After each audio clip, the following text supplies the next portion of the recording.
Hills ఉప ఎన్నిక ఫలితంపై జోరుగా బెట్టింగ్స్ కూడా జరుగుతున్నాయి. ఈ ఉప ఎన్నిక తెలుగు రాష్ట్రాల్లో ప్రస్తుతం హాట్ టాపిక్ గా మారిపోయింది. అందుకే కోట్లాది రూపాయల పందాలు కాశారు.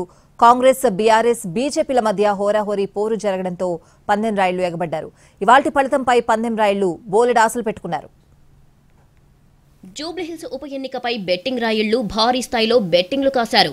దాదాపు 500 కోట్ల రూపాయల బెట్టింగ్లు జరిగినట్లు తెలుస్తోంది. గెలుపుతో పాటు మెజారిటీపై కూడా బెట్టింగ్లు వేశారు. ప్రధాన రాజకీయ పార్టీలు 200 కోట్ల వరకు ఎన్నికల్లో ఓటర్లను ప్రలోభ పెట్టడానికి ఖర్చు చేశారని ప్రచారం జరుగుతుంటే బెట్టింగ్లో మాత్రం 500 కోట్లపైనే జరిగినట్లు తెలుస్తోంది. ఎగ్జిట్ పోల్స్ తర్వాత కాంగ్రెస్ హాట్ ఫేవరెట్ గా మారింది. మొదటి నుంచి కాంగ్రెస్ విజయంపైనే బెట్టింగ్లు జరిగాయి. 18,000 నుంచి మొదలుకొని 23,000 వరకు కాంగ్రెస్ అభ్యర్థికి మెజారిటీ వస్తోందని బెట్టింగ్లు పెట్టినట్లు సమాచారం. కాంగ్రెస్ అభ్యర్థికి 32,000 మెజారిటీ వస్తుందని బెట్టింగ్ బోర్డు ప్రారంభమైనట్టుగా తెలుస్తోంది.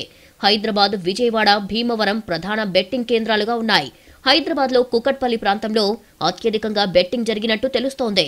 కొందరు బెట్టింగ్ రాయుళ్లు నగదుతో పాటు ఖరీదైన ఇళ్లు, విల్లాలను కూడా పందెంలో పెట్టినట్లు తెలుస్తోంది.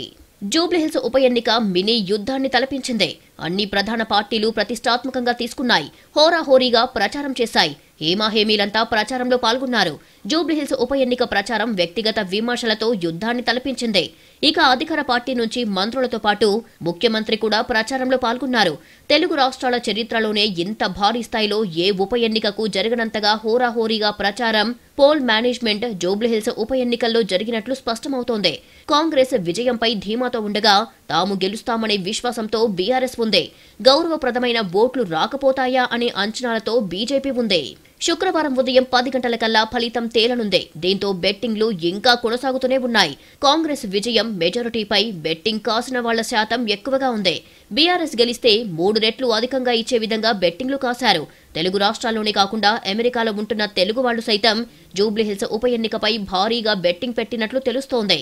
జూబ్లీహిల్స్ ఎన్నికల్లో గెలుపోటములు ప్రధాన పార్టీల అభ్యర్థుల భవిష్యత్తునే కాకుండా కోట్ల రూపాయల బెట్టింగ్లు కాసిన వాళ్ల జీవితాలను కూడా మార్చనున్నారు.